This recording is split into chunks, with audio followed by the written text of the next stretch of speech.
When he sat in front of the teacher, the mercy expanded more.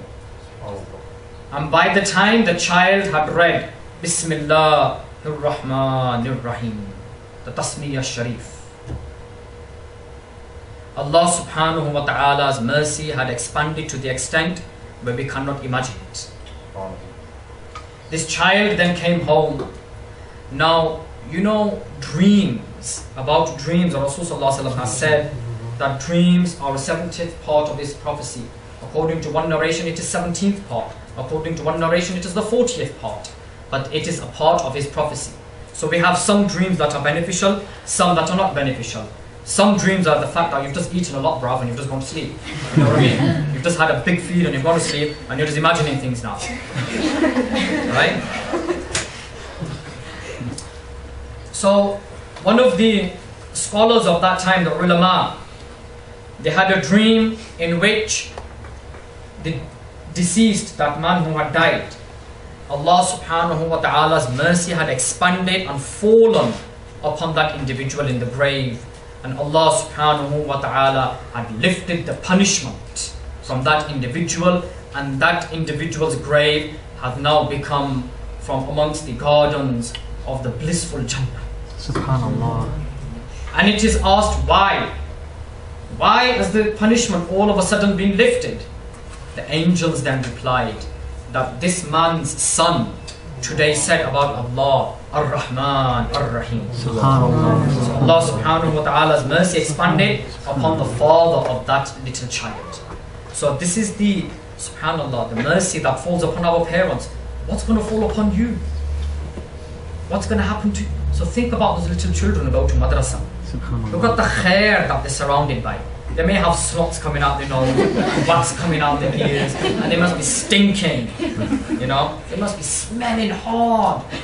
But the khair that surrounds them, Allahu Akbar Kabira, beyond our imagination. How long do we have, brother, by the way?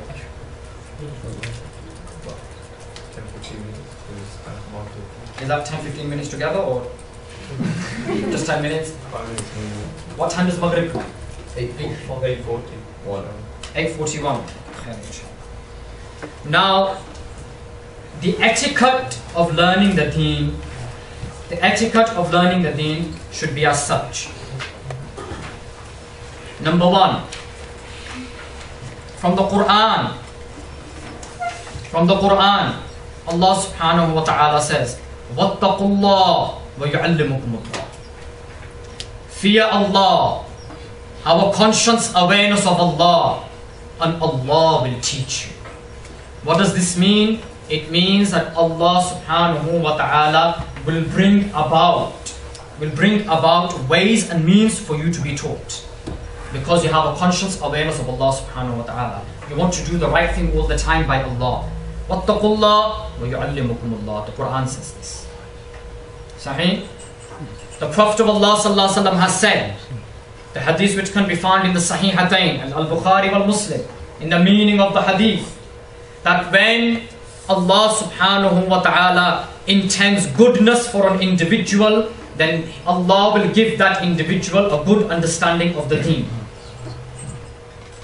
So if Allah has intended good for you, He will give you a good understanding of the deen.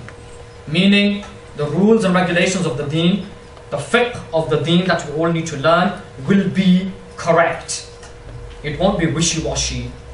It's not going to be muddled up or clouded. You know, for example, I give you just an example. If you have just made wudu, sahih, and you put on kuf, leather socks, sahih. Now if you're traveling, you're allowed to wear them for 72 hours, sahih. Or you're allowed to, and if you're not traveling for 24 hours, you can wear them. And every time, if you need to repeat your wudu after that, then all you do is masa, just wipe the kuf. You don't need to stick your foot under the tap and start washing your leather sock. You just wet your hand and you do masa. You wipe the front. Sahih? That is masa of the sock, wiping of the socks. If you take that kuf off, that leather sock off, then the wudu you do after that, you will have to wash your feet because you've taken the sock off. Straightforward. Now, if you made wudu, put the leather sock on, and then you took it off, but then you thought, I've not farted.